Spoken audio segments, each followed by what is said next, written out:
ಪ್ರಪಂಚದ GDP growth ರೇಟ್‌ನಲ್ಲಿ ಭಾರತವು 4ನೇ ಅತಿದೊಡ್ಡ ಆರ್ಥಿಕತೆಯ ದೇಶವಾಗಿದೆ. ಈ ಪಟ್ಟಿಯಲ್ಲಿ ನೋಡುವುದಾದರೆ ಅಮೆರಿಕವು $30 ಟ್ರಿಲಿಯನ್ ಒಳಗೊಂಡು ಪ್ರಪಂಚದ ಅತಿದೊಡ್ಡ ಆರ್ಥಿಕತೆಯ ದೇಶವಾಗಿದೆ.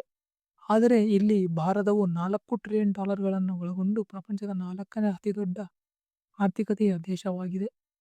ಅಮೆರಿಕವು ಅತ್ಯಂತ ಸಾಲ ಮಾಡಿದ ದೇಶವಾಗಿದ್ದು, ಇದು ಸುಮಾರು $37 ಟ್ರಿಲಿಯನ್ ಗಳಷ್ಟು IMFನಿಂದ ಸಾಲವನ್ನು ಪಡೆದುಕೊಂಡಿದೆ. ಆದರೆ ಟ್ರಂಪ್ ಅವರು ಹೇಳುತ್ತಾರೆ, ನಮ್ಮ ಭಾರತ ದೇಶವು ಡೆಡ್ ಎಕಾನಮಿ ಅಂತ. ಇಲ್ಲಿ ನೋಡುವುದಾದರೆ ನಮ್ಮ ಭಾರತ ದೇಶವು ವರ್ಷಕ್ಕೆ 6.4ರಷ್ಟು GDP ಗ್ರೋತ್ ರೇಟನ್ನು ನೀಡಿದರೆ, ಇಲ್ಲಿ ಅಮೆರಿಕವು ವರ್ಷಕ್ಕೆ 1.5ರಷ್ಟು ಮಾತ್ರ GDP ಗ್ರೋತ್ ರೇಟನ್ನು ನೀಡಿದೆ. ಅಂದರೆ ಯಾವುದಿಲ್ಲ ಡೆಡ್ ಎಕಾನಮಿ. ಇಂತಹ ಇಂಟ್ರೆಸ್ಟಿಂಗ್ ವಿಷಯಗಳಿಗಾಗಿ ಪ್ಲೀಸ್ ಸಬ್ಸ್ಕ್ರೈಬ್ ಮಾಡಿ ಸನ್ಶೈನ್ ಫ್ಯಾಕ್ಟ್ ಇನ್ ಕನ್ನಡ.